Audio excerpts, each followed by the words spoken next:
Story 1, the book. It's so dark I can't breathe. It's filling my lungs, I'm going to choke on it. He's there, I can feel him watching me. I wish I could see him, but I know he's there, he's laughing at me, just waiting for me to close my eyes. Someone please turn on the light. I set the book down. It was getting late. The only thing illuminating my room was the cracked bedside lamp that occasionally flickered, casting my room into impenetrable darkness for a split second at a time. I laughed nervously to myself. I knew there was nothing there. Of course I did. I had grown out of the tales of ghosts and ghouls and monsters that had been my favorite as a kid. At least I thought I had until I got the email. It was from an address I didn't recognize, and it came to me one night as I was staying up late to finish my homework. I probably should have questioned its source before I clicked on it. I've never been very good at keeping my laptop virus-free. Nevertheless, curiosity won me over. It had been sent to a large number of emails, and the subject line read, rather simply, "It's here, what was here, it all became clear when I clicked." A single hyperlink directed me to an eBay page advertising an archaic-looking book. It wasn't a title I'd ever heard of, and it didn't even include the author's name, but the curious design of it intrigued me.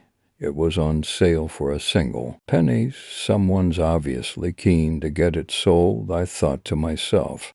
Perhaps it was the lateness of the hour, or the way the find had rekindled the mystery-seeking child in me. But I started to giggle with excitement. Had I just found lost treasure? Grinning, I pulled open the drawer in my bedside table to reveal my dusty debit card. Watt hour. It had laid abandoned for weeks on account of the pitiful sum contained in my account, a little over a few pence. My fingers flew across the keyboard as I tapped in my details to purchase the bow. Okay, which promised to be delivered within 3 to 4 working days. Thank you for your order. We hope you enjoy your purchase. I felt exhilarated, but the feeling was a little odd. It was just a book after all.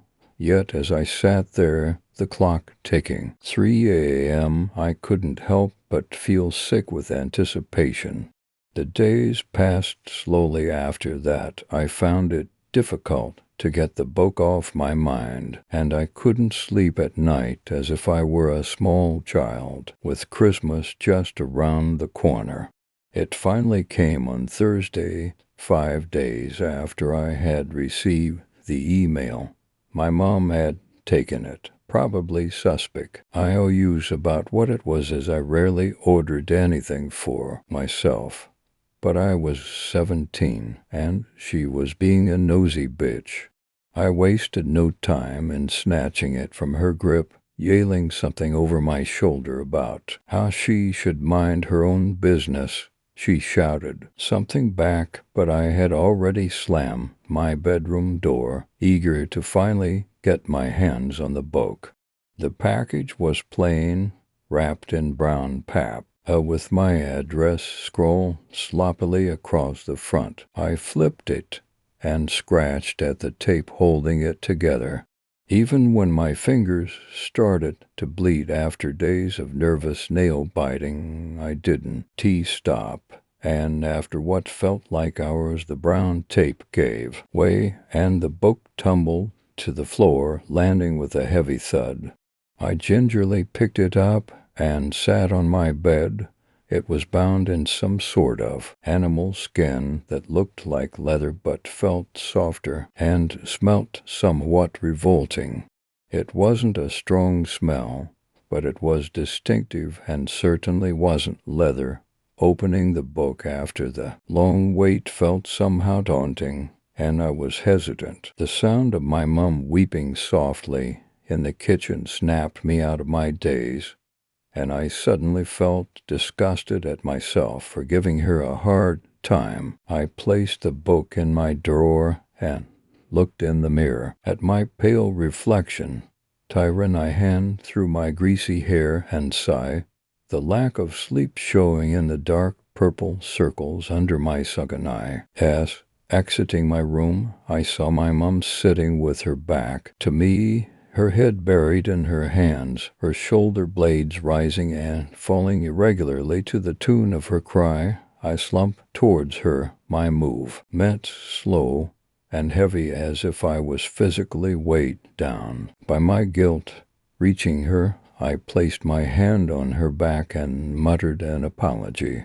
She continued to face the floor, seemingly ignoring my words. It was then that I bent down and noticed the red liquid that was seeping from between her fingers and trailing down her arms. My breath caught in my throat, and I grabbed her arms, pulling them away from her face. Her eyes were missing. Blood was pouring from the black, empty sockets. They were so dark, so dark. Her mouth was a thin, straight slit, yet I could still hear the sound of her sobbing. NG. How was she doing that? How was she making that noise? Was it her, or was it the sound of my own cries I was hearing? As my mouth had opened and tears were dripping from my chin onto the floor, mixing with the congealing blood, I felt my whole body spasm. Whether from terror or nausea, I couldn't tell. I crumpled to the floor, and my mum's eyeless gaze followed me. From this position, I could see the scalpel that was lying under the kitchen table, its handle streaked with gore and more blood, the tip poking from a lump of white flesh. Oh my God, her eyeball. It was looking at me. It was looking right at me. As tears pooled in my eyes, I looked back up to her, and she smiled. The corners of her mouth lifted, and she tilted her head to the side in unison, transforming her face into a grotesque, doll-like image. The crying turned to maniacal laughter, and the light above our heads blew, scattering shards of glass around the room. I sobbed harder, realizing I was unable to run, my muscles paralyzed with fear. But then something descended on me like a dense fog, smothering my face until the only sound I could hear was the pounding of my racing heart in my ears. I tried to break free. My arms, having found strength, flailed around desperately, but it was futile. The phone, I can hear the phone. I jolted awake and sat bolt upright. My face was drenched in sweat, and my shirt clung to my back. I burst into tears. It was a nightmare, just a nightmare, but it felt so vividly real. Down the hall, I heard my mum answer the ringing phone. Relief washed over me, taking the uneasy feeling with it. But I wondered how I had managed to fall asleep. I didn't remember going to bed. Still shaking slightly, I levered myself off the bed and into the bathroom to wash my face. I passed my mom, who was chattering away to my aunt, and she smiled at me. I smiled back, a genuine grin that felt unfamiliar to my tired facial muscles. I hadn't smiled like that in days. The book, I had almost forgotten the book. In all that excitement, my mind had wandered off the book. Maybe now I'd finally get a chance to read it. Dashing back to my room, I see all to my mom saying I wasn't hungry and that I was doing homework, so to not disturb me with my racing thoughts. I had no idea if she heard me. I read and read until my eyes started to go blurry with fatigue. Every page I turned, I expected it to be better than the previous, but I was thoroughly disappointed. I sighed heavily. The book seemed to be nothing more than the ramblings of a madman, as if I'd just purchased some crazy guy's diary. That was until I reached about halfway through. I flipped the page, about to set it down and call it a night when I saw that it was the last entry. The ink was imprinted deep into the paper from the weight of the writer's hand, and it was shaky, like you might write if you had your eyes closed. I read and carefully put the book down. I put it down because it was late, not because I was afraid, I told myself. Yet I couldn't help glance nervously around my room, cast in shadow. The pathetic lamp that was supposed to be keeping it lit was getting old and failing, and oh man, I hadn't even closed the curtains. I got up to close them when I suddenly found myself terrified, remembering the dream I had experienced. Dear liar, how could I be sure I was awake? Paranoia wasn't something I usually felt, but now it swallowed me up whole. The eyes, they were so dark, so black, they were drawing me in, grabbing at me. What if I was back in that nightmare world? I shuddered at the thought, but I got up. I wish I had never gone to the window. Looking out, I saw the man that was standing just on the pool of yellow that was cast by the street light. His malformed outline was barely visible, but it was there. Arms that were far too long for his body hung limply by his sides, and his pale ESH reflected the moonlight ever so slightly, mottled with brown lumps that looked rotten. His continuous stare was only broken when a wailing police car sped down the road between him and me, momentarily blocking my view. When it passed, he had vanished with a fizzle. My bedside lamp died, plunging much of my room into complete darkness, save for the square of light coming from the window. I froze. I had to stay out of the dark. The book was trying to warn me. Panicking, I dashed to the door and flung it wide, desperate to bathe myself in the unnatural glow of the hallway. The lights were off. What time is it? I had never experienced darkness so intense. It was so black it flooded my whole body and weighed me down, as if it were alive and trapping me. It's here, I thought. It's here. I turned around to find the man standing in the doorway. I went cold as I felt all the blood drain from my face.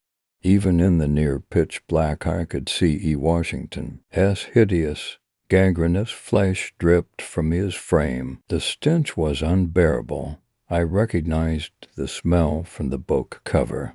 Revulsion overcame me as I realized it was his skin.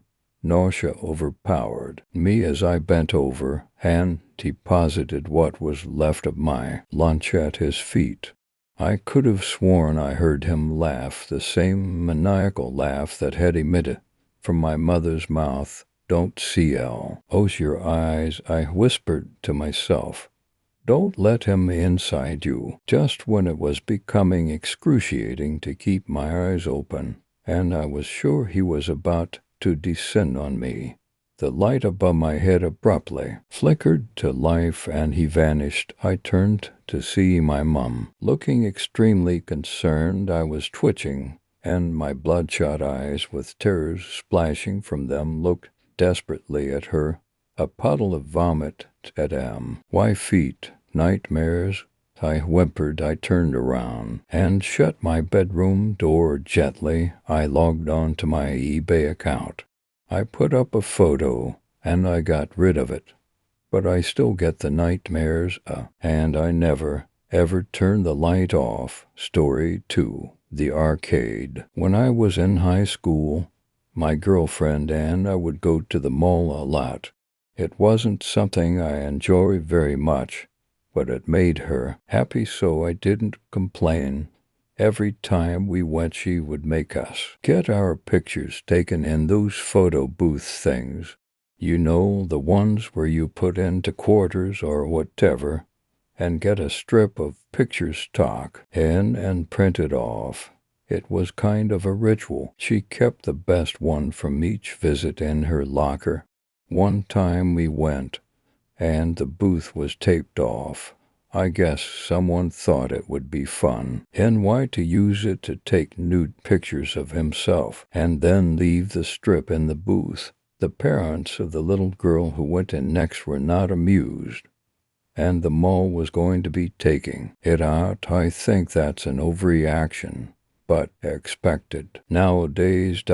Well, my girlfriend was pretty sad about not being able to get our pictures taken like usual, so we ended up just wandering aimlessly. She didn't really want to leave, but she didn't feel like shopping either. I bought us some ice cream, hoping it would cheer her up, but she still was pretty depressed. Eventually, we ended up at the far end of the second floor. We almost never got over there, as there weren't many stores either of us were interested in.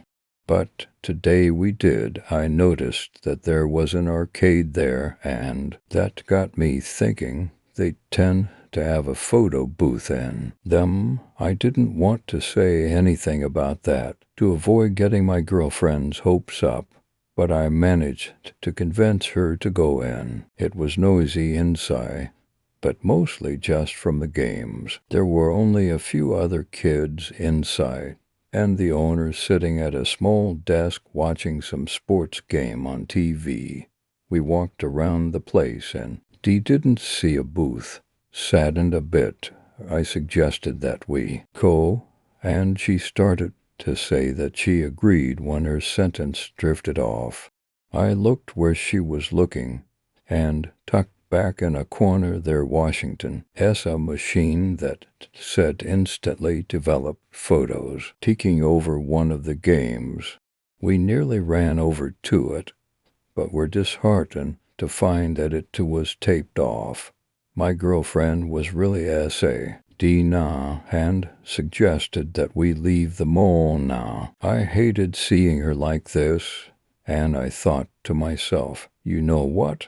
Almost no one is in here, and none of them are paying attention on to us. So I went over, plugged in the booth, and pulled the tape down. At first she was shocked that I would do that, but then the joy at being able to carry on our tradition overtook her.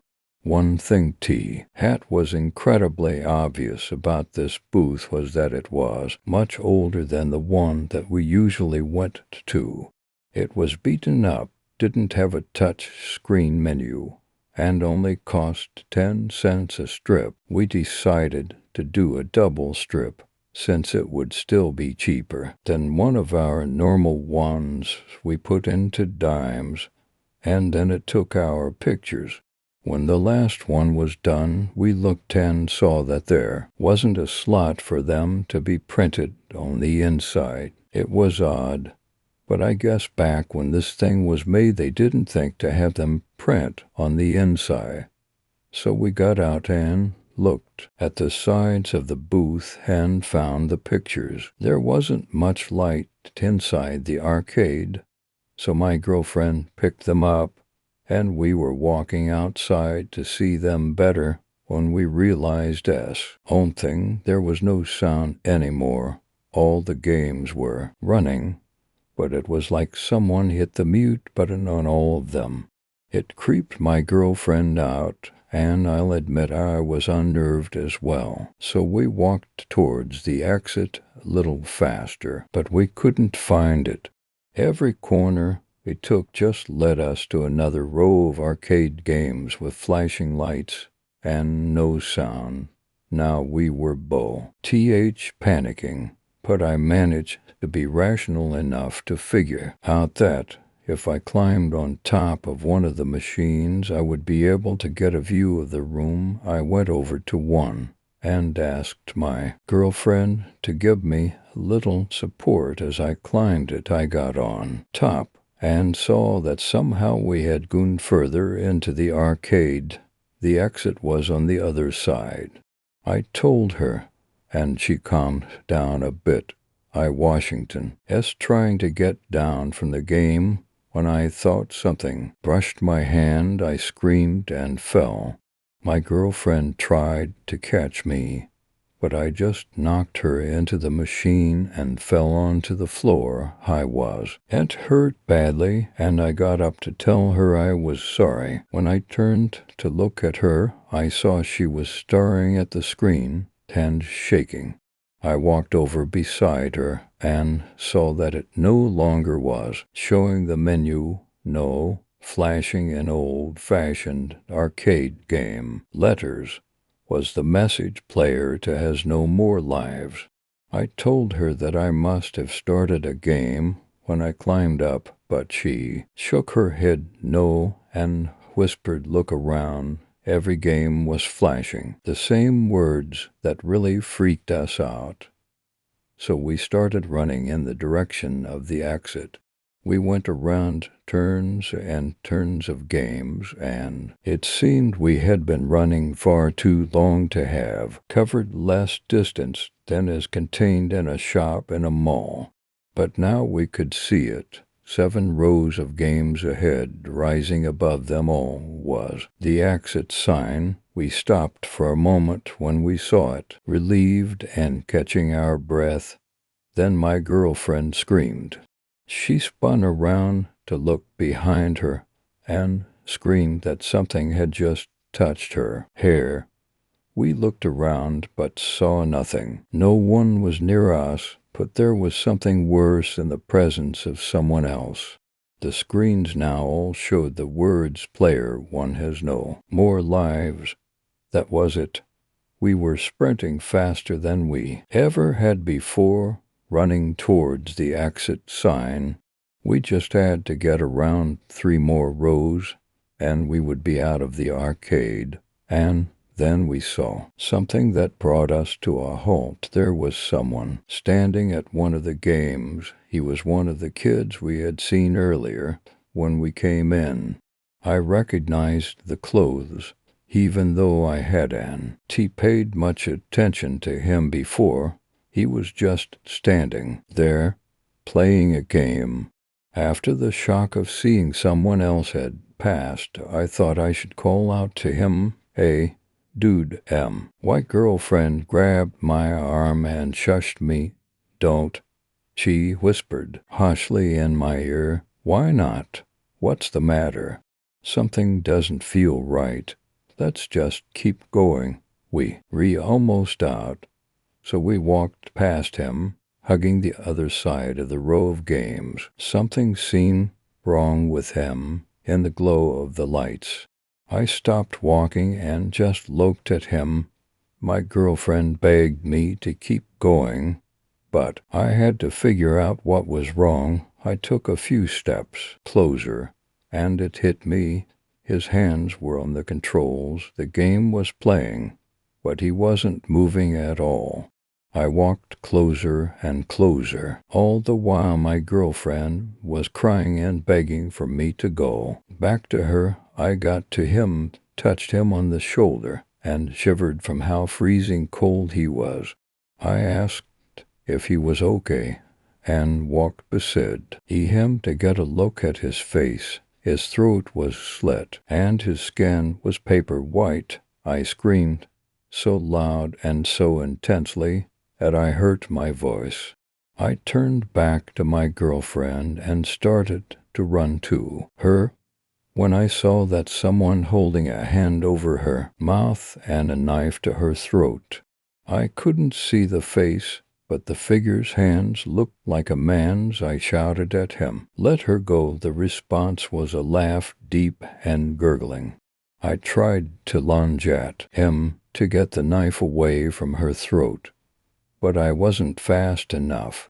He slit her open, and one fluid motion, blood sprayed out all over me, and I was frozen in shock. He dropped her body and brought the knife to his face. It was still shrouded in darkness, but I saw a tongue come out and lick the knife. That tongue, it wasn't human. It looked more like a giraffe's, long and thin. I was crying now and couldn't think. Then he pointed at me and said, "You wait there, you next." That voice, It was horrible. It was like two rough stones being dragged across each other. But what came next was worse. He bent down to my girlfriend's body and started sucking, and the fatal wound, his mouth covered her entire neck, and it made a horrifying squelching sound as he sucked the blood from her. I couldn't think, couldn't react with anything but more tears and a sighing cry. And then the noises started to saint up. He pulled back, and his mouth was extended like a trunk, and it began to pull back into his face. When it was back to normal, that tongue came out again and licked the traces of blood off his lips. He pulled the knife out again and started advancing towards me. Part of me wanted to let him kill me. I didn't want to live with these memories, but that part of my mind was overridden by a more primitive section. The adrenaline poured out into my body, and I ran. I didn't even know what was happening anymore. I just ran. Somehow I managed to make it to the exit. As I ran, I saw the owner still sitting at his TV, now blank, and some still active part of my mind realized that his skin was far too pale, and that there was a black line running along his neck. But I caught all of that in the few seconds before bursting out of the door and running into a woman outside of the arcade. I frantically screamed, begging her to call the police, the paramedics, anyone. She screamed too. At first I thought because I seemed crazy. Then I realized that I had blood all over me, my girlfriend's blood. Eventually security came, and the woman told them I had come from inside the arcade. One of them stayed with me, and the other two went inside. They came back out and told the man with me to handcuff me while they contacted the police. What they had fool, and D was my girlfriend's body, throat slit, drained of blood. This was expected. I had seen her die. What I didn't expect was that hers was the only one, nor did I expect it to be found in the photo booth. But the worst part, the piece of evidence that I can never comprehend, the reason that my mind was broken to the point I was considered incompetent for trial, was T. had the strips of pictures found in the booth with her. They showed me slitting her throat. Now I spend my days out of my mind on medication in a psych ward. But sometimes I trick them into thinking. I took my medication so that I can think for a while, and I always think back to that day, and I have an idea about it. I think that sometime someone else will go into that arcade. The lines find it empty except for the owner sitting there, watching a sports game, a couple kids playing games, and a beautiful girl sitting alone in a photo booth.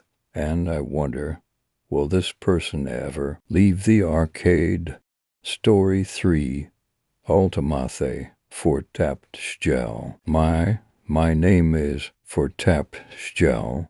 Arg this pain, the never-ending pain, like somebody has a grip on the inside of my head, like a hand is resting on my brain. From the darkest corners of Ultimathe, I will explain what's happened, my story, my warning. It started yesterday, when Markand was still alive, when Markand. I live in Mumbai with my mother, just my mother. I've lived here all my life. I don't have much of a life, not many friends, not that it matters. My closest friends Markand and his sister Hajit, Mara. It was yesterday we were walking home. We live quite close to each other and tended to take the back street path on the way home from our daily activities to escape the urban chaos that is Mumbai, India. I felt something gnawing at me. Something wasn't right. Sure enough, it wasn't long before found a young boy alone. He was badly injured. He was only wearing rags around his waist. There was something about him, that ragged jet black hair and his pure gray eyes, that seemed menacing.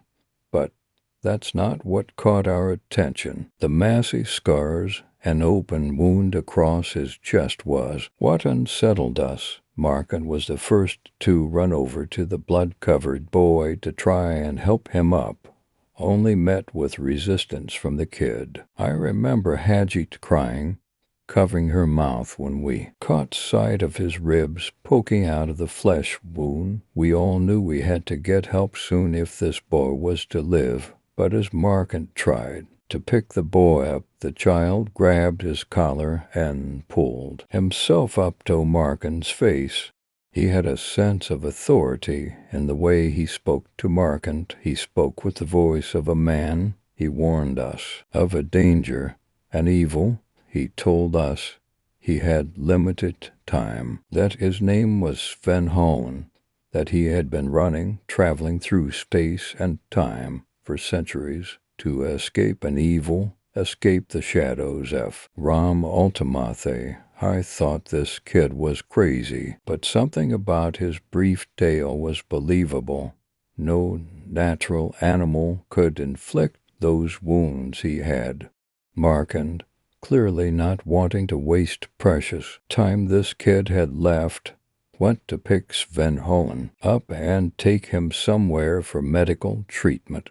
Screaming with an inhuman voice, Sven Holland threw red dust into Markin's face and ran off down the alleyway, leaving Markin yelling, clutching his face, screaming in pain.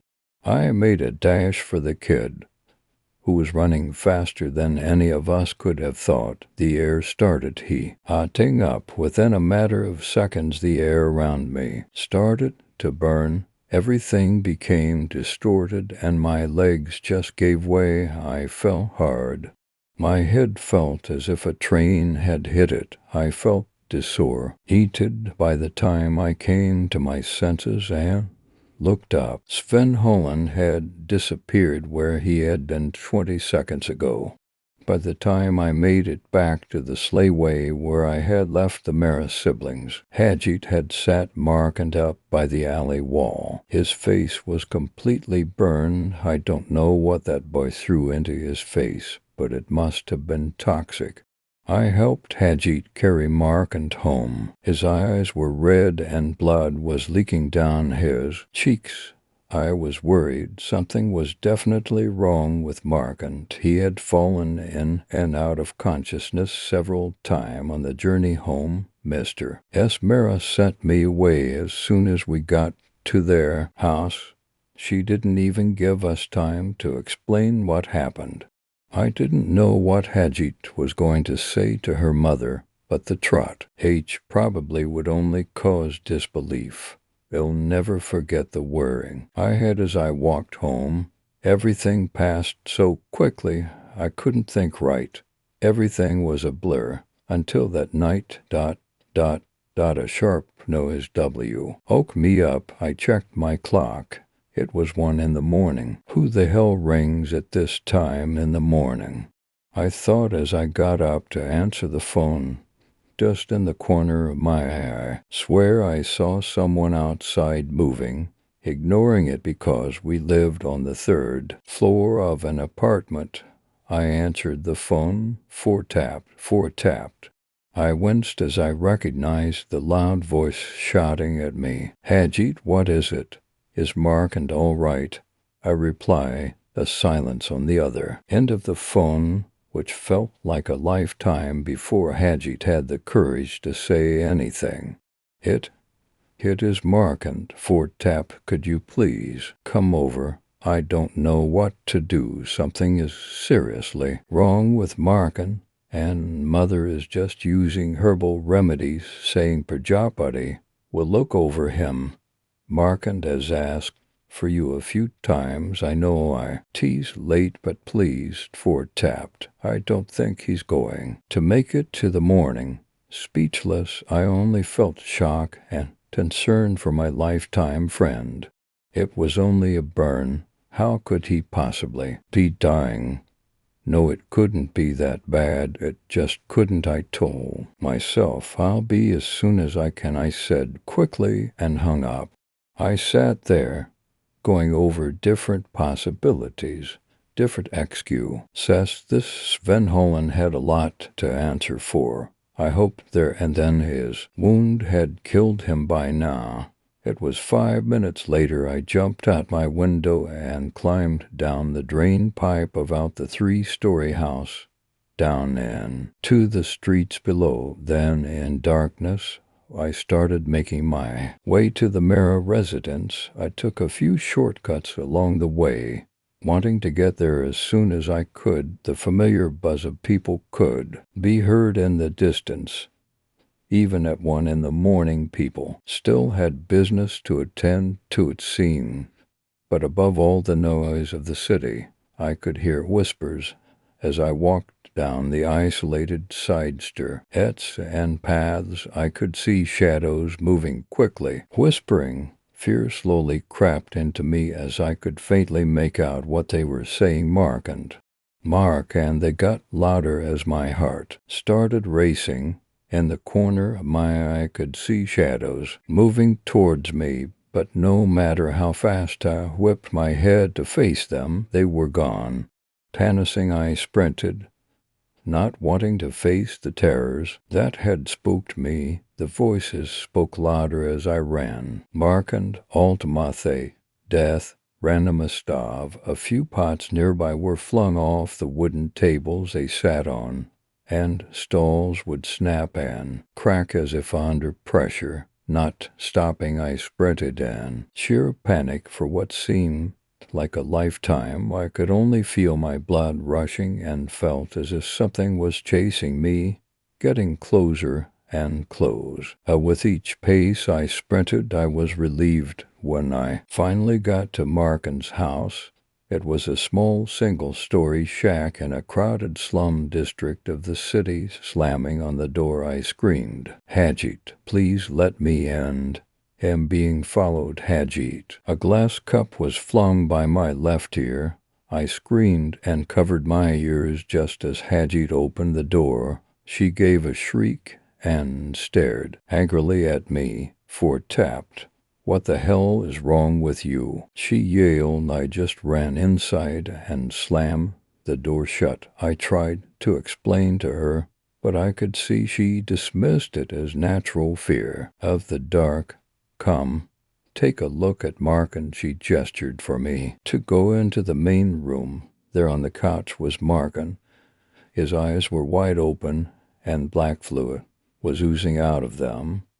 A bowl sat by He couch with red-stained teeth. Hajit explained how they just started falling out. His face had turned into a ball-covered mess, and what struck me most shocking was it had appeared his nose had been ate off his face. Tears found their way to my eyes as I looked at my best friend lying there on the couch. "Oh, Markand, what's happened to you?" I sobbed. Then the worst thing that could ever happened. He sat up as if surprised by my sudden presence and spoke. With what seemed to be 1,000 sorrowful voices, "I seek Sven Holland." Ford tapped. "Look at me. Where is Sven Holland? I shall take him with me to Altamathe, back to the darkness." I see in my visions blood dripped from his mouth as he spoke, eyes wide open. That wasn't Markand on the couch anymore. That was something entirely different. I took his hand, not knowing what to do. He didn't even seem to acknowledge I was there. His black eyes just seemed to stare into distant lands. Only he could see ID. "Emmen Sven Helen," he yelled with a powerful voice. With such force, cracks were made in the walls. The light started flickering and swinging wildly around. I just held Markin's hand and ignored Hajit's cries of fear. I was terrified I stood there for about 30 seconds just crying. Mark and I choked with a quiet sobbing voice. Sven Helen is gone. Where are you, brother? Come back to us. I pleaded desperately, knowing whatever was talking wasn't him. He just started chanting in a language unknown to me and raising his arms. A blood-curdling scream was made in one of the rooms. I think it was MS or Mara, or maybe it was Hajit. My mind was so far away I couldn't tell. Objects started flying about the room as Markin's body chanted. Blood splattered over his chest, and the darkness grew darker around the room. The light suddenly blew in an explosion of electricity. I just stood there, not believing what was happening. I didn't even feel Hajit tugging my arm, pleading for me to move, only when two spikes broke out of the back of Markin's body did I realize Hajit panicking.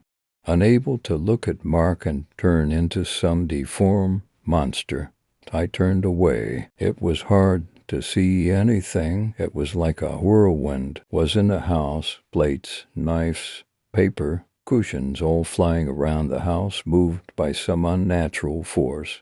And worst of all, the room just kept growing darker. Hajit made a run towards her mother's room. We have to leave, she screamed. I ran after her. When we got to her mother's room, Mrs. Mara was nailed halfway up the wall. Horrific symbols carved of blood and fire surrounded her. Her stomach had been torn open, and her heart was on a plate neatly placed on the floor. Hajit stood there screaming. I grabbed her and pulled her away from the gruesome sight. Voices began to shout, and I could make out shadow silhouettes moving about the house. Hajit made a sudden run for the door, but a knife struck her in the throat. Her scream cut short as she spat out blood and collapsed. Not thinking, I ran for the door, jumping over Hajit and bursting out of the small shack house. I turned to see Hajit's body be ripped apart by his shadows. I just ran. I've been walking for 2 hours. Now I don't know where I'm walking to. I can hear the shadows. My head, oh God, my head. They're closing, and I can hear them surrounding me slowly, waiting for the right moment to strike. I turn down an alleyway, and my heart stops. Down the end of the alleyway, shrouded in darkness, barely recognizable behind the thick blanket of fog. She was the torso of Mark, and it looked as if his body had been ripped in half. To giant, his figure, extended arms stretched out of his back holding him up. His intestines hung out and dragged along. He ground. He slowly made his way towards me, looking deep into my eyes with a grin of razor-sharp teeth that must have recently grown. Come with me to Altamathe, Fortapt. Come with me to Altamathe. I stood there as shadows walked up to me, as Markin crawled up to me. Then there was darkness. Story 4. Siren Song. It is on a cold November night that I wander into the cafe, exhausted but unable to sleep. My hands are shaking as I pass my change to the bored cashier.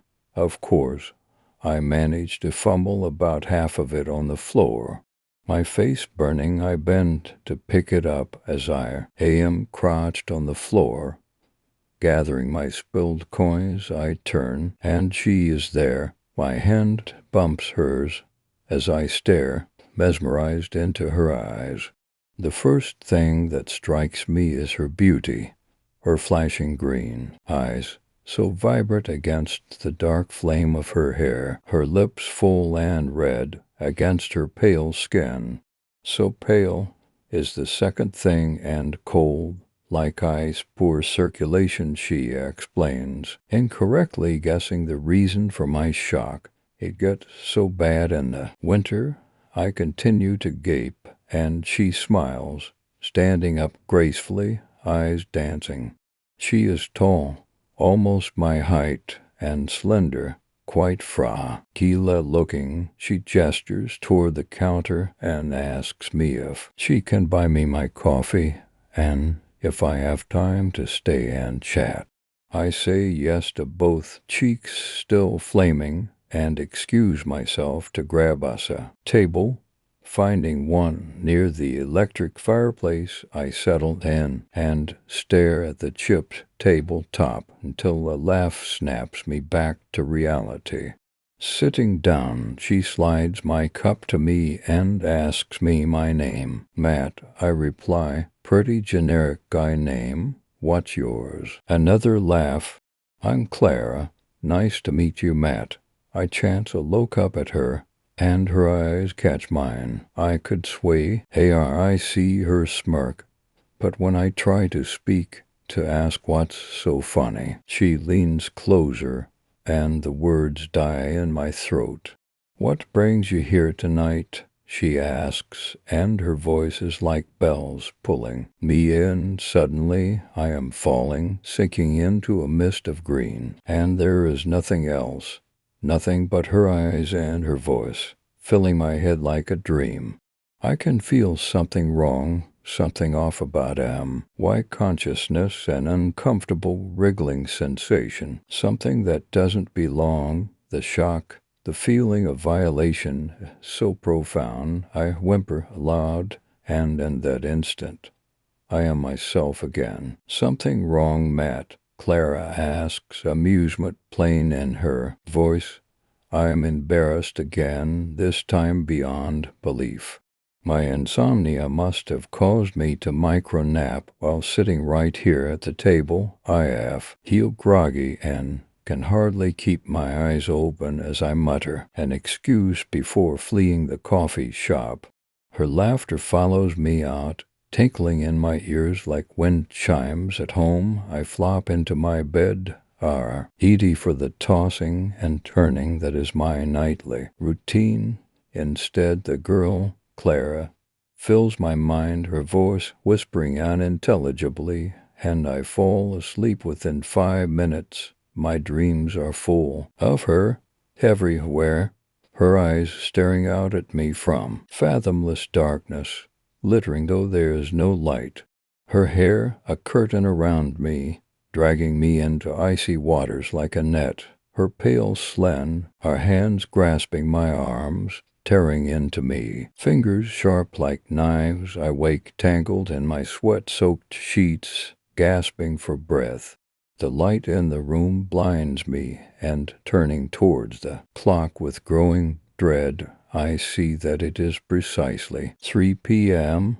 I'm over 4 hours late for work, and despite having just slept for more time in one night than I sleep in a week, I am absolutely exhausted. I fumble for the phone on the nightstand, knocking it to the floor, and I hear it, that laugh like bells. I straighten and whip around, but no one is there. Shaking my head, I scoop the phone off of the floor and shakily punch in the number for the office, ringing a voice. My boss asking if I'm okay, and I answer yes. But he can hear the exhaustion in my voice. Take a day off, Matt. Take 2 if you need it. He's a nice guy and knows all about my insomnia. I actually slept longer than I ever do last night, I say, and he chuckles. Well, maybe why. We're finally getting over your issue. You do have a lot of catching up to. This idea is a revelation. So I mutter an affirmative, and we say our goodbyes. Click and dial tone. I sit and stare at the phone, he in my hand, and then toss it aside. An urge is growing, the need to find this girl, just to see her again. I try to shake it off, to put the idea aside and rest for the day, but I can. Stay in bed, I find myself wandering absent-mindedly to the door. It is only when I find myself outside that I am aware that I have put my coat and shoes on, and my keys are in my car door. Sighing, I relent and drive to the cafe where I had seen her. It is like Clara is waiting for me, sitting at a table outside in the snow, and I park, not taking my eyes from her. Click, and the door is open. I'm out, and I head straight across the street, not bothering to walk to the crosswalk. Cars honk and swerve. I pay them no heed. There is only her, like emeralds, dark fire and pure white snow. She's smiling and beckoning, and I go to her. There is no option. Her lips part, and her bell-like voice rings out, clear in the icy air. How did you sleep last night? I street. You see her face and can tell that Clara knows. Like a rock. I say anyways, want to go for a walk. She nods, the laughter gone from her face, asking quietly if we can walk by the river. It's the prettiest right now, all white snow and black ice, I agree, though there is a feeling inside of me growing, making my stomach heavy. We walk silently, and I can't shake the feeling. Before I know it, we are there, at the river. Trees around us block out the fading winter daylight, and all at once I recognize the sensation. Fear, deep and terrible fear. Like an animal caught in a trap, the words re out of my mouth before I can consider. What are you? Laughter again, this time slightly mocking. Well, I can't resist terrifying you. So I'll give you a hint. You may be sorry you asked, though. It would have been more peaceful not knowing. I can't look at her. I won't. But I have to. It's like an invisible hand is lifting my chin, turning my head, forcing me to look into her eyes. I can see with a clarity I did not possess before, and behind their glimmering emerald surface, her eyes are cruel, cold, and black. Pupils like the depths of oblivion. She sighs, twirling a lock of hair around one pale finger, and begins, well, for one, my true name, my given name, is Sorka, and I was born in. Her eyes hold me, and I cannot speak, but he answers the demand in my mind. Oh, all right, we'll skip that. Men these days, so rude, her voice is like steel. And, too late, I regret the interruption. What am I? Well, I've been called many things. Siren, Kelpie, drowned folk, fairy, Berberoka, dryad, the piper's daughter, Rusalka, mermaid, more mocking laughter, a mermaid. Can you believe it? I can't, and I feel like laughing, except somewhere in my mind an alarm is ringing, deep and primal. The urge to run. Don't even think about it, Clara says, and looks away from me, out over the icy river, and continues, telling me that humans have lost touch with the earth around them, with the deities they once worshipped and sacrificed to. And the deities in return have agreed to give rain to the creatures of nightmares, the one once warded away by offerings to the gods. Clara turns back to me. There are so many of us, it's better not to fight. Now come, I follow, helpless as she vaults over the fence lithely and dances off through the snow, leaving no prints. Her feet are bare. I notice belatedly. I stumble behind her, sliding on the ice. We are near the estuary, where the ice thins and the river meets the ocean, and soon I begin to hear the ice cracking under my feet. I beg and plead with my mind, tears freezing on my face, but she doesn't look back. We walk, and I expect to fall through. Oh, any minute. But then Clara stops and turns to me. Oh, my poor baby, don't cry. You are the start of something special. The dawn of a new era, she says, pouting at me. taking me in to her arms and cradling my head as I slump downwards. Clara is sitting on the ice so thin you can see the water rushing underneath, and she takes her jacket off and wraps it around me. You comfortable. I look up and thinkingly see that she is in nothing but a thin slip of a dress as black as night. My teeth chatter, and I nod, because what else can I do? And she smiles, showing sharp teeth. See, Lara glances up at the sky, and as she looks up, so do I. The sky is dark, the stars are out, unreachable spots of cold light through the dark. Soon, just be calm, remember, there is nothing you could have done. It was your destiny to be the first. She croons and begins to sing. The words are in a different language. Beautiful, terrible, and sad. A thump from beneath the ice, and I jump. She hushes me and continues singing. Her voice is enchanting, and somehow I feel safe. My terror has been consumed by a mist of calm, and I cannot feel horror or sorrow, or whatever is to come. Clouds swirl above, lightning flashes, and the snow falls faster.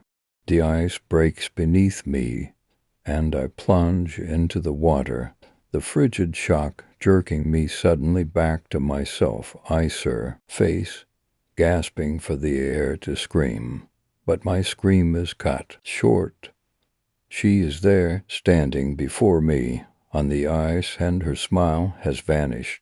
All pretense of humanity, of Clara, is gone, and she pounces, diving into the cold water beside me. There is a moment of silence, of pure terror as I panic, trying to escape the icy water. I scramble for the edge of ice, but it just keeps breaking, tearing at the frozen skin on my fingers. The wind has whipped the snow into a blinding screen, and I can see nothing of the shore. A noise behind me, and I stop struggling, not wanting to turn around. A spiel, ash, and a cold hand caresses my face, forcing me to face her. You are our beginning, she whispers. This won't hurt for long. Her hand slips around, cupping the back of my head, and I am kissing her. She tastes of the sea, of night and death. I can't breathe. Her other arm locks around me, and we go down into the frigid water, and her hair is all around me. My eyes are open, and I can see her eyes, a predator's eyes, savoring her kill. She pulls her face away, and I wonder how I could have ever thought Clara was human. I should have never left the house today or yesterday. I should have gone to work or told someone. I don't believe in fate or destiny. It's so clear as her teeth tear into my throat, and I float into murky darkness, carried alone, by the currents in the water, that maybe it is better to die now, anyways, before the darkness consumes the land. My very last feeling before my consciousness fades is a deep pain for the sorrow and terror human it. Why will soon know, for the world of nightmares our ignorance has unleashed upon us. Story 5. The Neurocranial Exploits. The Neurocranial Exploits. A short story by Dewar Redman. Crack 1. CR. Act 2. There is now a visible tear in the flesh. The once wavy brown hair of Professor Emery is now tainted crimson with the blood from the open wound on his scalp. The smell of his apple-scented shampoo is still present in the thick air. The fresh and hot blood has caused tufts of his wavy brown hair to stick together, as if forming a fictional nuclear family that says grace every night before dinner, and once a week visits Grandpa in a derelict nursing home. The scalp appears thin from afar, but once you give it a few poundings, you will realize that the scalp is one tough lay of the human anatomy. Crack 3, 4, 5, -1 the Johnston Journal of Neuroscience. Oh, how handy of a book. How well placed on the top shelf of Professor Emery's bookcase. How well CRA fitted as to be hardbound and almost thick as a wall. How ironic as to be the cause of Professor Emery's own mangling and destruction. How convenient for Peter Jenkins to just creep into the professor's quarters and find it there dimly lit on the shelf. Have you ever tried hammering a nail with the tough side of a thick book?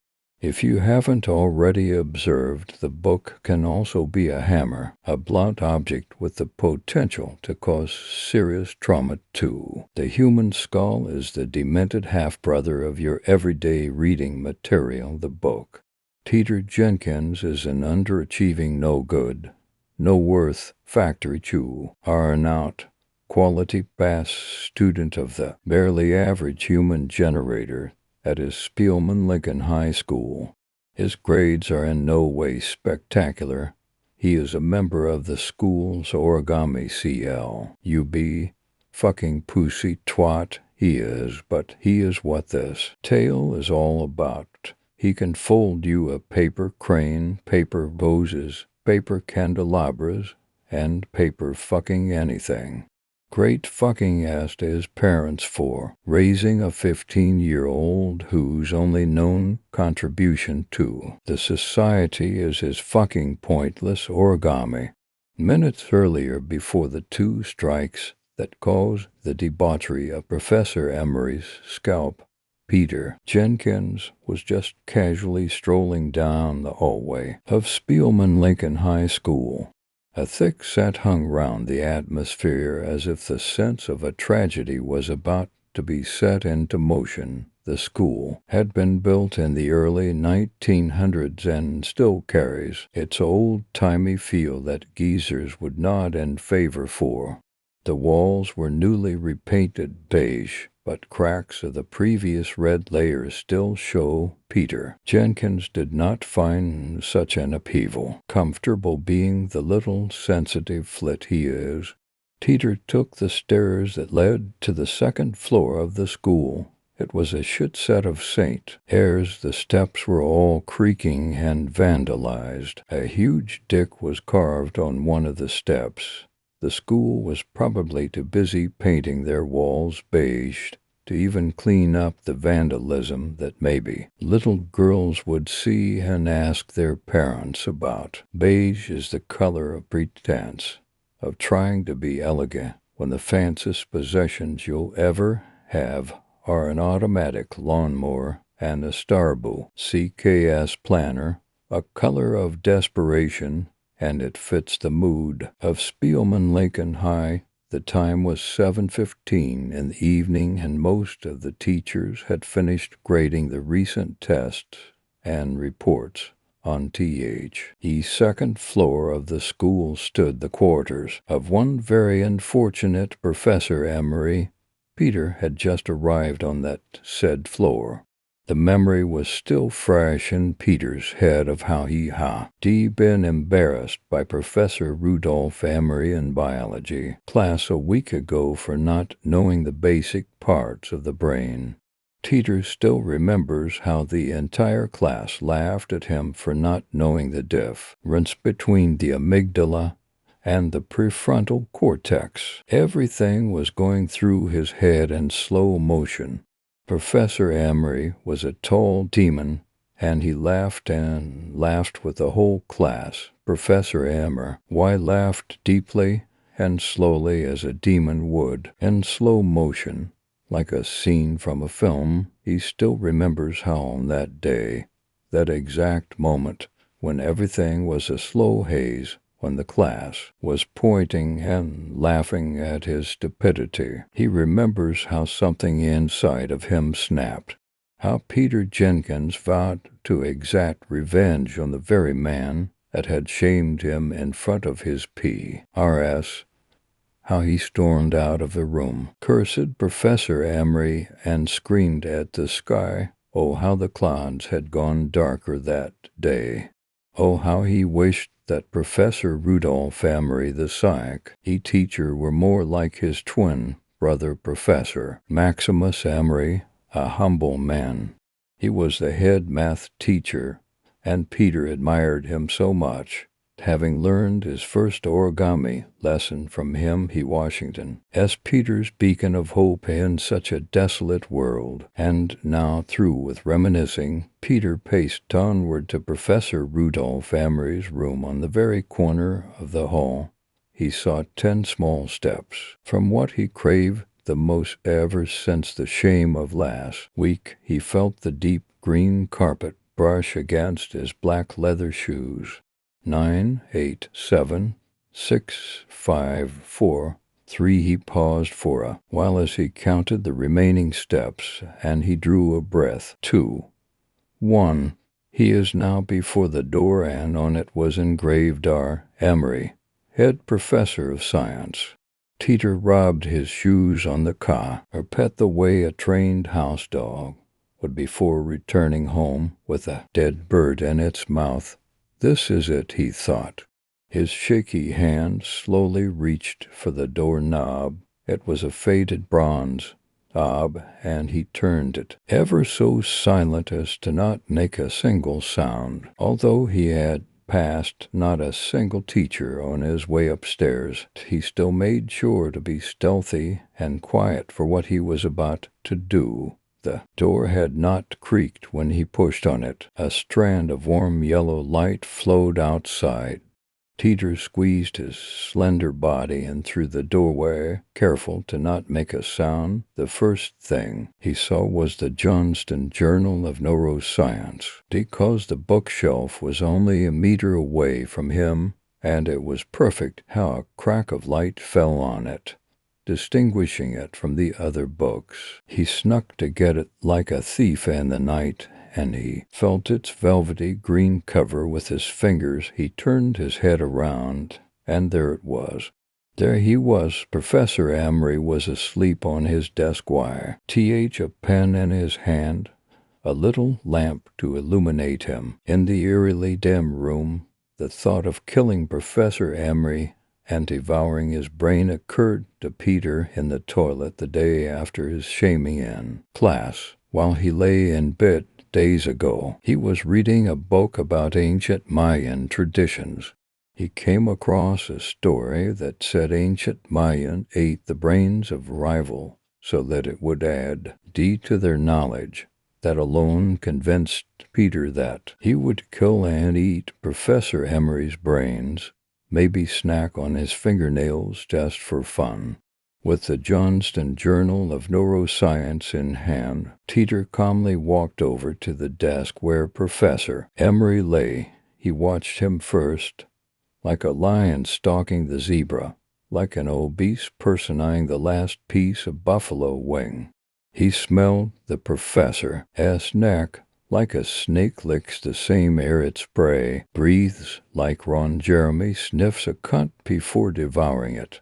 The air smelled like apple-scented shampoo. Peter has long awaited this. He lifts his rig, hand up in the air, the one holding the book. He lifts it so up high, and then drops it smack dab on Professor Amory's skull with the wavy brown hair. Bam! A thud roars and jogs the professor's senses. Bam! Another blunt force trauma. With the tough side of a book, Professor Amory is to confuse with the sudden rush of events. He comes dizzy and in writhing pain, as if he had just been shot in the head. Bam! Another whack, and it was the strongest ever. Blood rushes, and the scalp tears open like a floodgate that never lived up to its name. The hair turns sticky with the professor's dark and chunky blood. Bam! Crack! Pow! This is starting to sound like Batman, Adam West style. Crag! Bam! Thud! Professor Amory never screamed for help. He just fell down on the carpet, like a meat puppet in the origami folding hands of Teeter Jenkins. The book, once green, is now red on the side with all the blood from the professor. The blood had seeped into the carpet. Such a waste of good carpet, Peter thought. There is now a rip in the fabric of the scalp, and Peter shoved his fingers in there. He fit for fingers into the hot, bloody pocket of scalp and pulled it back with all force. A few more digs and blows with the book and it loosens up. Now he sees it, the ivory white skull of such an educated man. Teeter takes a big swing at it. Waste of a good book, he thought. Crack 10, 12. 16, there it is, a hole in his head. Oh, what a lovely sight. Teeter tore at it with his frail hands, gracefully driving out inch-thick skull fragments. His hand is bloody, sore from all the hitting and whacking, and from all the scalping done. Waste of good apple shampoo, he thought. Professor Emery's body lay there in the middle of his own quarters, curled up in a fetal position in his favorite gray vest, now wrinkled and blooded as he did. Peter thought. A shell of a man lay on the floor, while a savage student worked and drove his way upon the professor, pummeling, chiseling, and breaking, unraveling. A hole in the skull of Professor Emery, inches in diameter, had just been laboriously formed by Peter Jenkins. Now that the gray matter is before him exposed, he shoved his hand in the way a million would. A handful of brain was tonight's dinner. Teeter worked up an appetite for this. 3, 2. 1 inch it was from his mouth, and then he lunged, tore at it with his teeth, savored it, sucked on it, and lolled around in his mouth, rubbed all over his face, his cheeks, and his nose. The taste was irony, bloody, almost like that of liver, but worth the old flavor because of the knowledge it would transfer. Another scoop of brain shoved in. Oh, it was heaven, nirvana, the ultimate pleasure. Sex was nothing. 1,000 paper CRA. This meant nothing at that moment. Brain, gray matter, not an ounce wasted. Teeter could not contain his feelings. The flavor, oh, the flavor. The blood to push it down, the cerebral fluid, a nibble on the brain stem, a chop here and there, a swallowing, a push of the tongue, a fresh surge of dopamine, and knowledge and saliva. Teeter had never felt so contented. He felt the brain pie sink down to his belly, the hot flesh being digested, processed into information. He felt the new batch of intelligence and education arrive in his brain. Oh, the glory, the guilt, it was the prime purpose of his life. For once he believed that all events conspired and moved to bring him to his moment. To this feast, this dinner, the universe had pushed him into this, and, alas, he was full both in mind and stomach. Revenge had been exacted. The longest night of his life has transpired.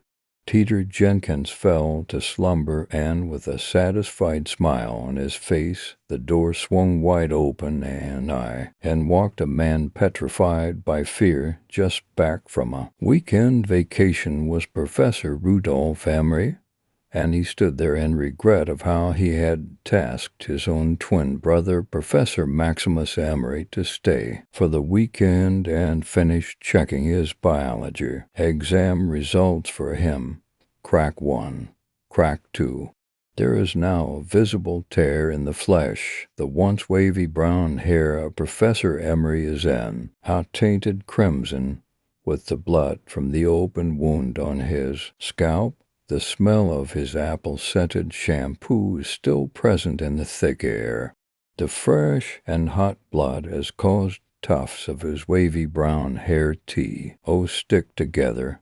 as if forming a fictional nuclear family that says grace every night before dinner and once a week visits Grandpa at derelict nursing home. The scalp appears thin from afar, but you give it a few poundings, you will realize that the scalp is one tough layer of the human anatomy.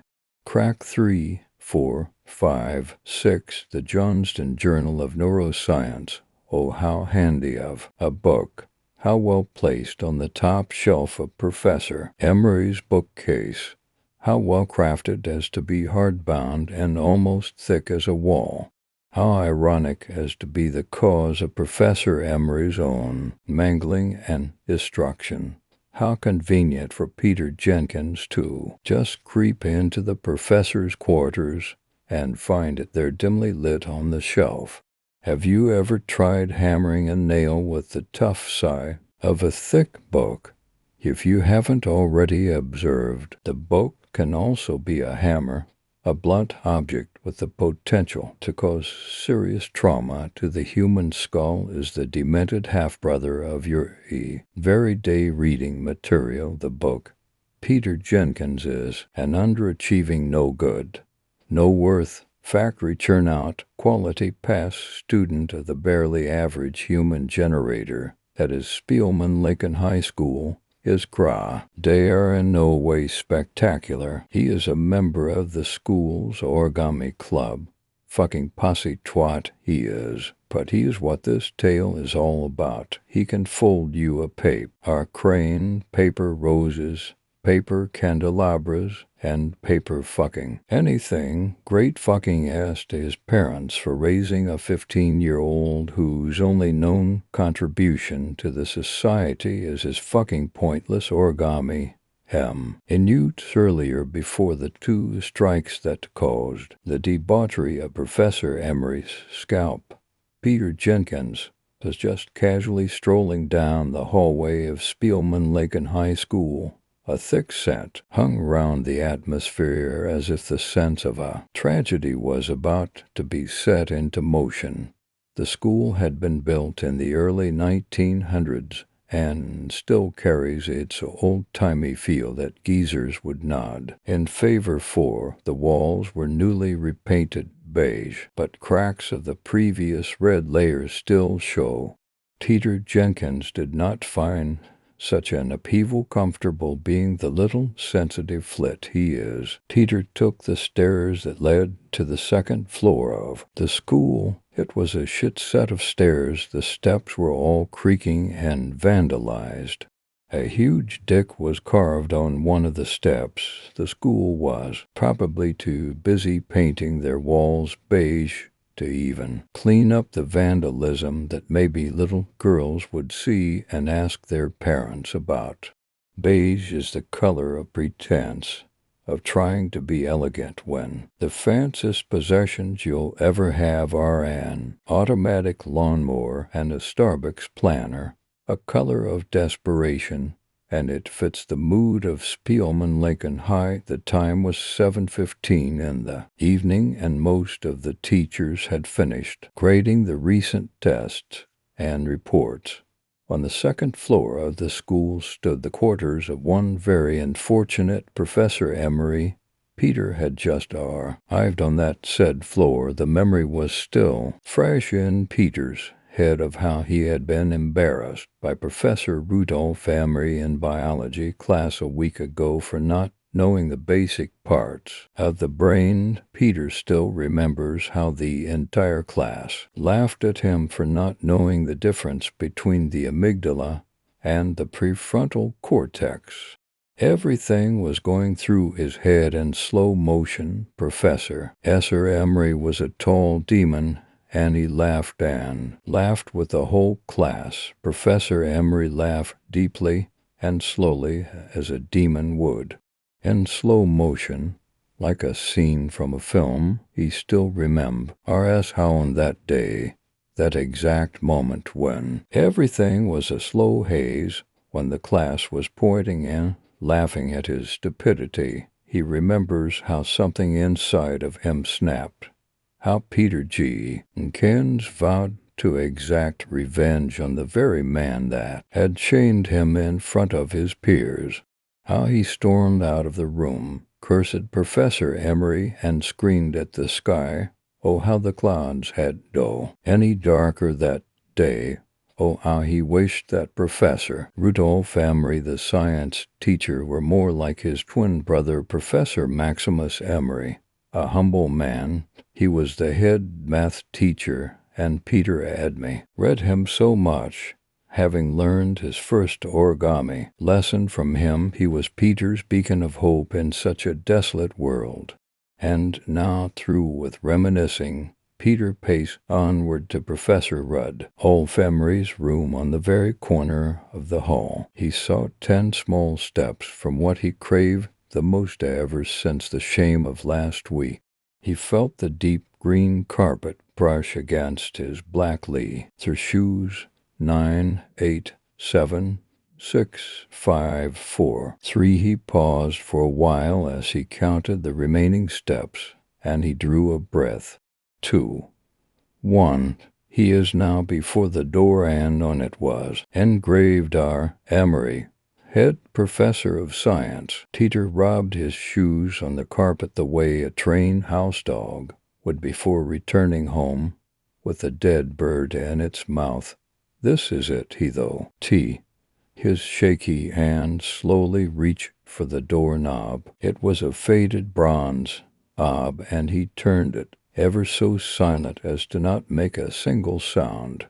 Although he had passed not a single teacher on high way upstairs, he still made sure to be stealthy and quiet, for what he was about to do. The door had not creaked when he pushed on it. A strand of warm yellow light flowed outside.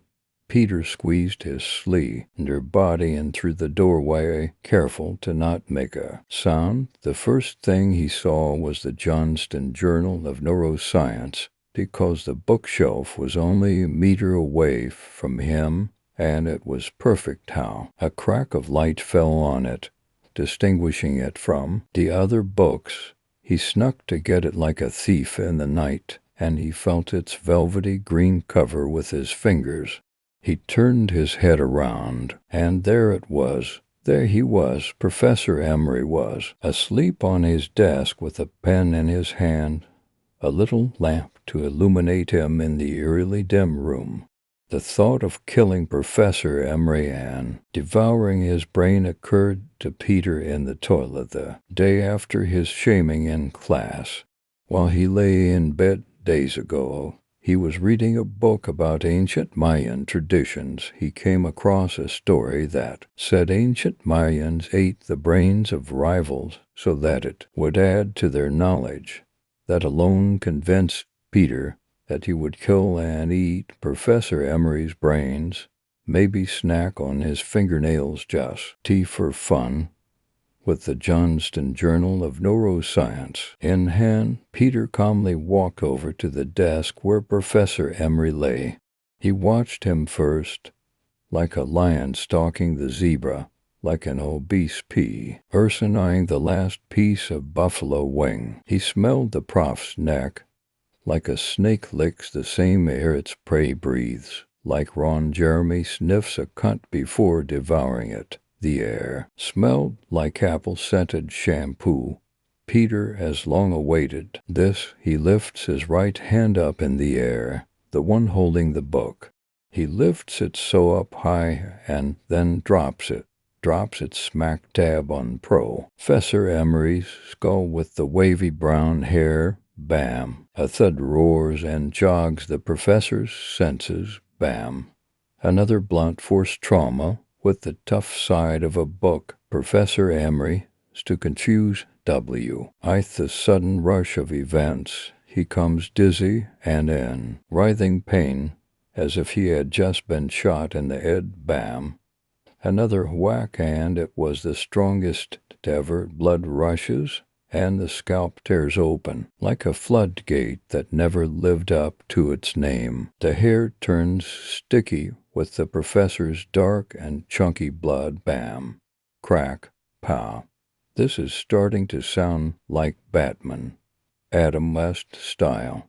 She, bam, thud. Professor Emery never screamed for help. He just fell down on the carpet like a meat puppet in the origami folding hands of Peter Jenkins. The book, once green, is now red on the side wit. All the blood from the professor, the blood had seeped into the carpet. Such a waste of good carpet, Peter thought. There is now a rip in the fabric of the scalp, and Peter shoved his fingers in. There he fit for fingers into the hot, bloody pocket of scalp and pulled it back with all force. A few more digs and blows with the book and it loosens up. Now he sees it, the ivory white skull of such an educated man. Peter takes a big swing at it. Waste of a good book, he thought. Crack 10, 12, 16. There it is, a hole in his head. Oh, what a lovely sight. Peter tore at it with his frail hands, gracefully driving out its thick skull. Fragments. His hand is bloody, sore from all the hitting and whacking, and from all the scalping done. Waste of good apple shampoo, he thought. Professor Emery's body lay there in the middle of his own quarters, curled up in a fetal position in his favorite gray vest, now wrinkled and blooded. Is he dead? Peter thought. A shell of a man lay on the floor, while a savage student worked and drove his way upon the professor, pummeling, chiseling, and breaking, unraveling. A hole in the skull of Professor Emery, 2 inches in diameter, had just been laboriously formed by Peter Jenkins. Now that the gray matter is before him exposed, he shoved his hand in the way a Mayan would. A handful of brain was tonight's dinner. Pete worked up an appetite for this 3, 2, 1 inch it was from his mouth, and then he lunged, tore at it with his teeth, savored it, sucked on it, and lolled around in his mouth. Bad all over his face, his cheeks, and his nose. The taste was irony, bloody, almost like that of liver, but worthial flavor because of the knowledge it would transfer. Another scoop of brain shoved in. Oh, it was heaven, nirvana, the ultimate pleasure. Sex was nothing. 1,000 paper cranes meant nothing at that moment. Brain, gray matter, not an ounce wasted.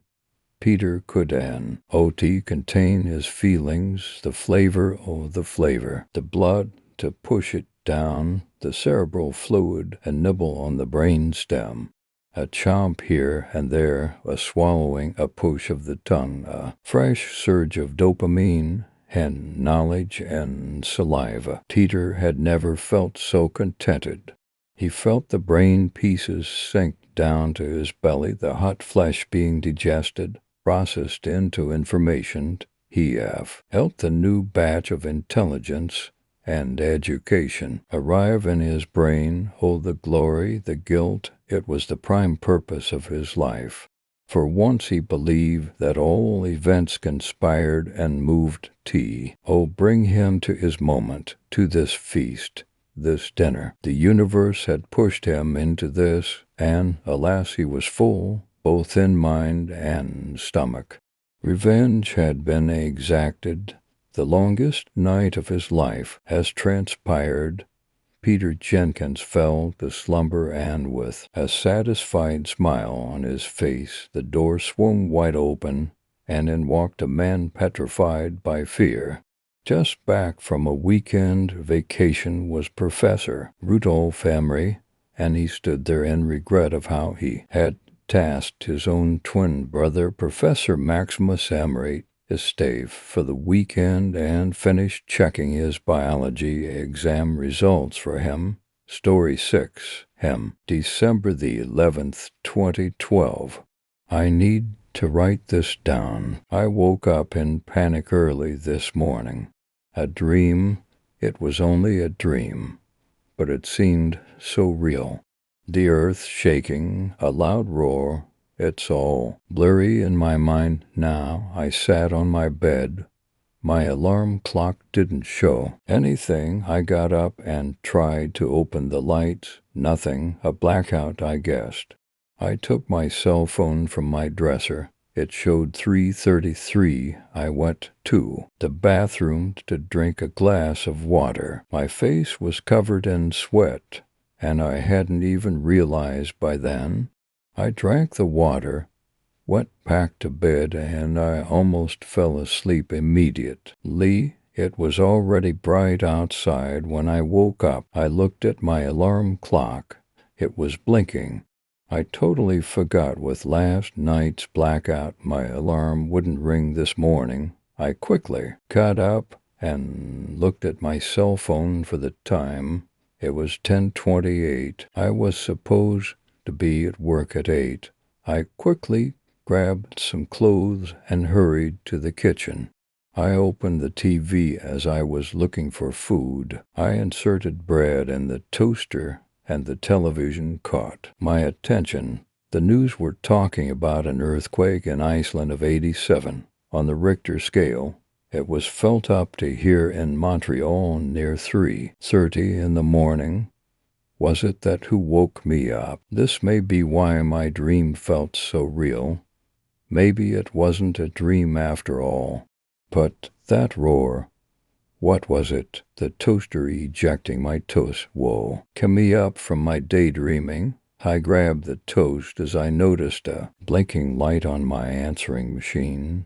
I quietly listened to my boss telling me it was the last time I was late because I was fired. I didn't even react. Still shocked by the morning news and my troubling dream, I wasn't hungry anymore. I grabbed my coat and got out. It was a cold morning of December in Montreal, and I shivered as I was going down the stairs of my apartment. It already felt like winter. It was a cloudless day, and the snow blinded me. I walked for a while, thinking about what I learned this morning. I wasn't even worried about my job. The only thing on my mind was that earthquake. I guessed it was just a coincidence, and I walked back to my apartment.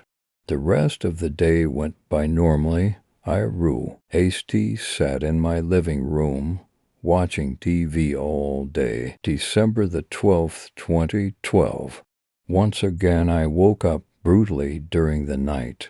I was having a nightmare once again. Someone was talking in my mind. He woke up. He will destroy everything. You must. What did all of this mean? I must what? I told myself it was all just a dream and went back to sleep. My alarm clock woke me at 7 this time. I opened the television once again as I was eating. The news were talking once again of the situation in Iceland. They were talking about a group of spelunkers who went missing after yesterday's earthquake. A rescue team was sent, but only one of them came back. The authorities tried to ask him what happened, but he only kept repeating, "You will kill us all. None of us will survive." It made me think about my nightmare. He will destroy everything. Was my dream somehow related to what was happening in Iceland? In fact, what was actually happening there? Next was a reportage on the end of the world. It's been a long time everyone stopped caring about the Mayan apocalypse on December the 21st, 2012. Only a few weird people still believed in it. And there was still nothing happening. I barely even listened to it and started wondering what I would do without a job. I needed to find another one, and fast. The phone startled me, and I almost fell in my chair. I answered only to hear static at the other end. Hello, still static. I was about to hang up when I heard something. He will come. What? Who are you? You. But there was only a blank sound at the other end. The other person had already hung up. What was that?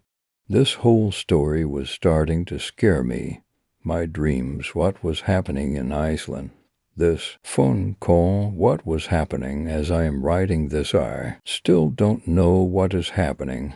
I will just go to sleep and try to figure this out tomorrow.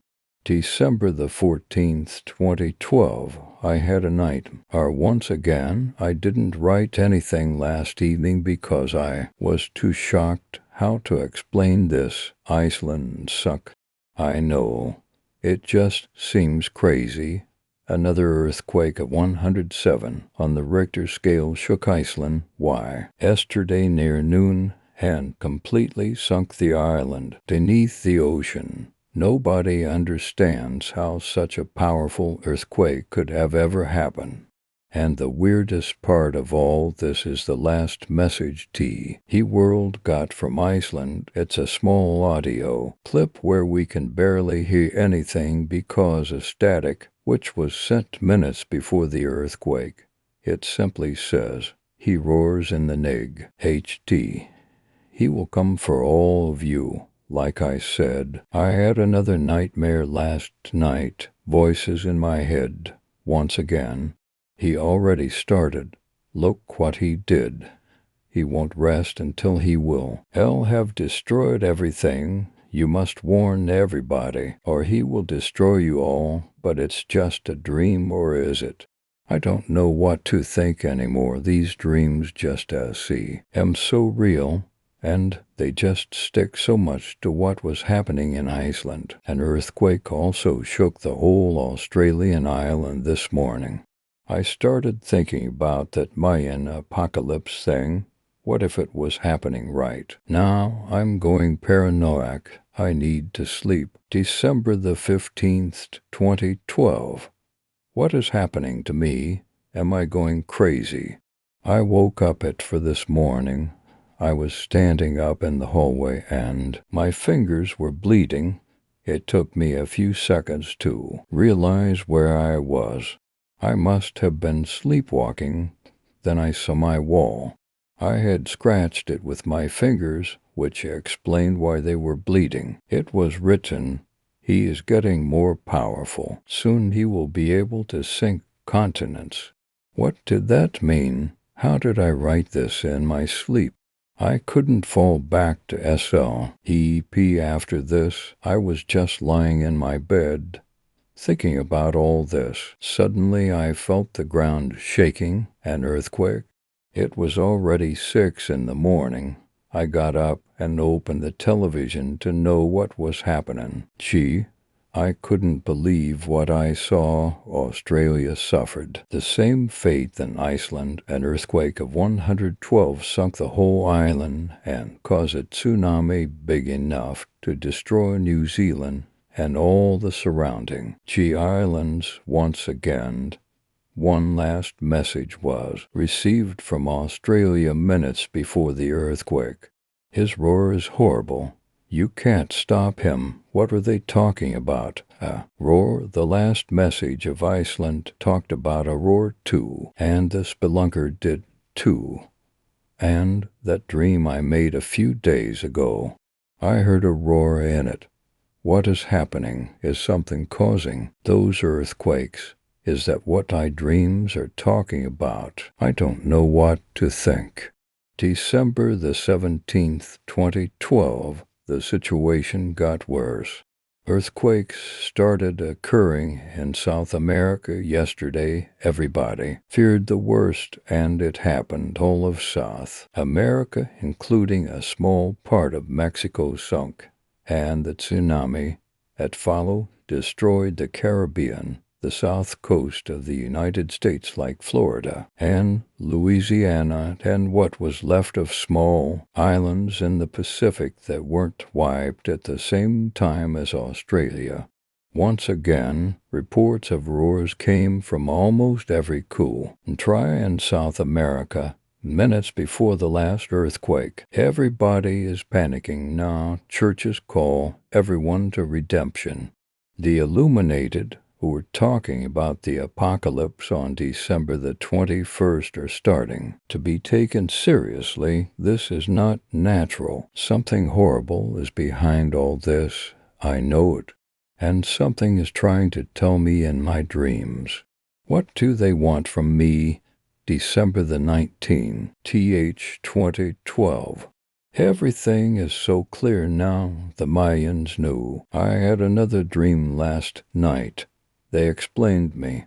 I don't know who's they, but they told me what was happening. Something is doing all of this. It drowned Africa yesterday, and it destroyed Europe and Asia all at once this morning. Always the same thing, earthquakes to start with, followed by horrible roars heard everywhere, and one gigantic earthquake that destroys everything. It's clearly getting stronger. North America is the only piece of land above the sea level now. Everything got wild here. Nothing is under control anymore. I think I'm the only one who knows what is happening. Why did they choose me? I don't know, but I have to do something. December the 20th, 2012. This will clearly be the last time I write in this journal. We are all doomed. I will explain what happened. I barely slept last night, and in that short period I had a last dream. They told me everything. It wakes up every few million years, and it destroys everything. It sinks continents. He actually woke up a few thousand years ago. That's what happened to Atlantis. But someone found a way to stop it. Well, he only found a way to postpone it, to put him back to sleep for a few other 1,000 years. They froze him in the ices of Iceland, and they told the Mayans about it. That's why they did the calendar ending the 21st of December. They knew when it would wake up. They tried to warn us, but they gave us one last chance. I am that last chance. I then figured out that it lived underground. It would explain how it sinks continent, shaking them from under, collapsing their foundations, and it would explain what the spelunker from Iceland was saying.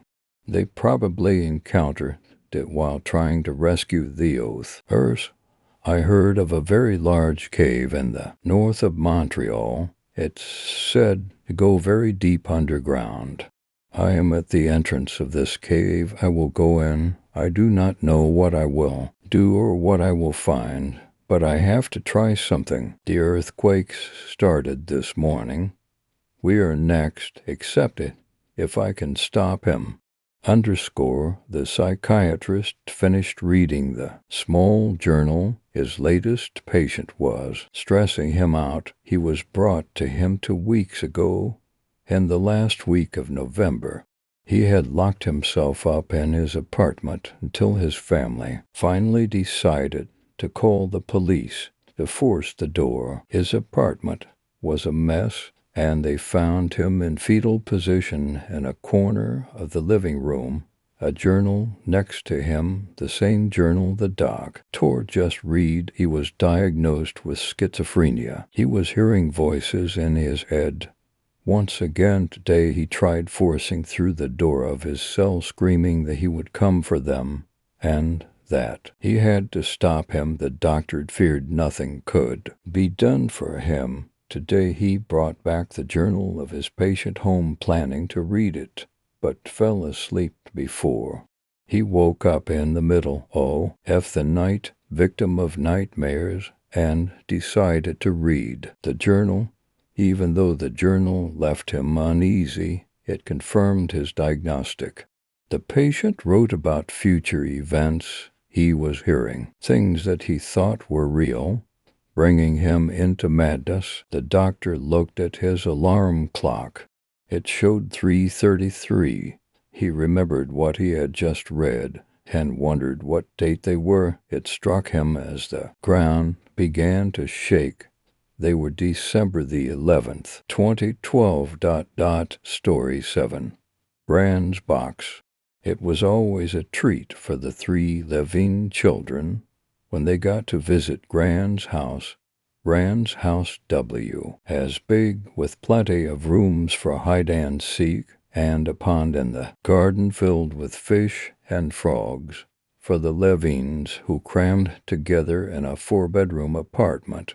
Gran's house was a fairy tale castle. It was also a veritable treasure trove of toys, bags of shiny marbles, ebony dominoes stacked neatly in their boxes, striped hula hoops and skipping ropes, boxes of colored chalk that the children could use to draw on the flagstones around the pond, teddy bears in all shapes and sizes, and a plethora of dolls with curly hair and frilly dresses. Then there was the box. Some days it was in the front room, proudly displayed on the mantel above the fireplace. Other days it was in the dining room, hiding among myriad framed photographs. And other days still it was upstairs in Gran's bedroom. Sometimes it wasn't on display at all, but just sitting on the floor or halfway up the stairs. The youngest child, Vivian, once asked, "Why do you always move the box, Gran?" Something dark flitted across Gran's face like a storm cloud, blocking out the sun. "I don't. That box has a mind of its own. You mean it moves by itself." This wasn't incomprehensible to a 6-year-old. "The box does what it feels like, and I don't interfere," Gran said. Vivian's sisters were more interested in the dolls. They'd spend hours brushing their hair or rearranging their clothes, but nothing piqued Vivian's curiosity like that box. She was never allowed to touch it, no matter where it moved itself to. Every time they went round, Vivian would look at the box and wonder, what was its secret? Why wasn't she allowed to touch it? Years passed, and visits to Gran's house became less and less frequent. The girls were growing up. They had their own lives to live. When Ian was 22, she moved to the heart of London, and that was the last she saw of Gran for a while. She'd stopped thinking about the box a long time ago, until Gran died. The wake was held in Gran's house. It was the only one big enough to fit everyone in. Gran had made a lot of friends in her lifetime.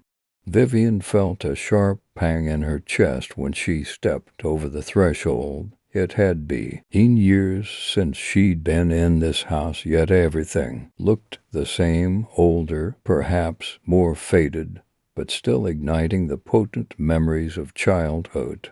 Everyone wanted to offer platitudes and condolences, but all Vivian wanted was some time alone. It would probably be the last time she was in the house she'd loved as a child, and she wanted to indulge in a memory lane trip. While guests congregated at the buffet table, Vivian quietly slipped upstairs. Everything was as she remembered it, the carpet patterned in various purples, the off-white wallpaper, and the paintings of Gran's old dogs that lined each and every wall. Somehow she found herself in Gran's bedroom. The shelves on the walls were still lined with glassy-eyed dolls, but their curls were limp now, overed with a gray film of dust. And on the dressing table, surrounded by pots of powder and lipstick tubes, was the box. Vivian froze when she saw it.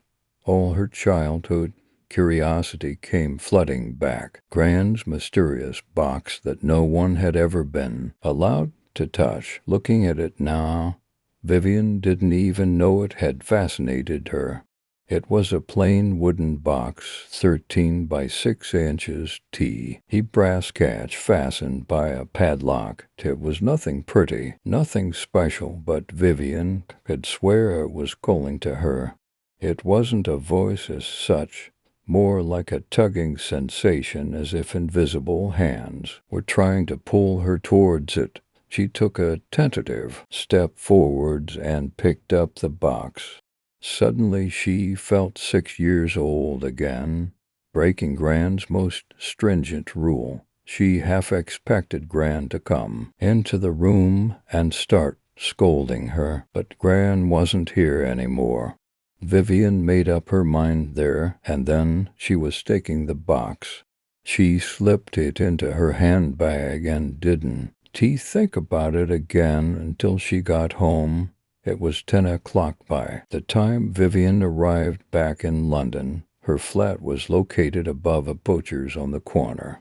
She hated walking past the butcher's during the day when all the slabs of meat were on display, sitting in pools of blood. At least at night the windows were dark, the meat stored away. Up in the flat, Vivian took the box from her handbag and placed it on the freestanding bookshelf by the side of her bed. She didn't plan to keep it there permanently, but she was too tired to find a proper home for it now. Kicking off her shoes as he flopped into bed, sleep crept over her in minutes. Vivian dreamed she was standing in a field waist-deep in grass. There was nothing around her but green, an endless countryside. The sun was setting. It looked like spilled blood on the horizon. Dread prickled up her spine. There was something wrong with this place. She couldn't see it, but she could feel it. Some bone-deep sense of self-preservation that kicked in when danger was close. She started to run. Somehow she had to get out of this field. She hadn't run more than a few meters when a hand broke through the ground, scrabbling blindly at her ankles. It was Grayskin, the yellow fingernails gnarled and broken. Vivian screamed and kicked the hand away, but another punched through the earth. It caught her foot and she pitched forward onto the ground. More decaying hands broke through the ground, fumbling over her body, pinning her down. She fought and kicked and writhed, but the hands were too strong. A pair closed round her throat. Vivian tried to scream, but she couldn't even breathe. She snapped awake, clutching at her throat, gasping. Her lungs ached as if something really had been trying to choke the life out of her. Gran's box was sitting on the nightstand next to the bed. Vivian frowned. She was sure she had left it on the bookshelf. Gran had told her the box had a mind of its own, but that seemed like such nonsense to Vivian now. Besides, that had just been some story for Gran to tell the children. She hadn't actually believed it, had she? By the time the sun was up, Vivian felt thoroughly silly for allowing a dream to frighten her so much. Dreams were nothing but the workings of the unconscious mind. True, she hadn't had a nightmare in years, but on the night following her Gran's funeral, she was hardly going to be dreaming about rainbows and candy canes. And she must have moved the box to her nightstand without realizing it. It was tea, the only explanation. Still, Vivian felt a twinge of unease when night fell. The shadows shifting through her flat seemed more menacing now, as if gray-skinned hands might burst forth at any second. Her nightstand was empty now except for the lamp. She'd moved the box into the kitchen. It didn't look quite right there either. The nightmares were worse this time. Instead of grasping NDS, whole skeletons climbed out of the lonely field, their eyes empty and blind, but all turned in Vivian's direction. The air was heavy with the stench of blood and meat. The skeletons opened their mouths to speak, but all Vivian could hear was creaking bone. This was a dream. She had to wake up. Vivian lurched awake, gasping. The blood stench still clung to her nostrils, so strong she could taste it. It was like someone had slaughtered a pig in her flat, and she could smell everything spilling out of its body. "Take me back," the sibilant hiss slithered through her mind. Vivian bit back a scream. Gran's box was sitting on the knit-stand, angled towards her. The woodwhorls looked like eyes glaring out at her. This time Vivian knew she wasn't imagining things. She had left that bow X in the kitchen. There was no way it could have got in here unless, what if Gran had been right? What if the box did have a mind of its own?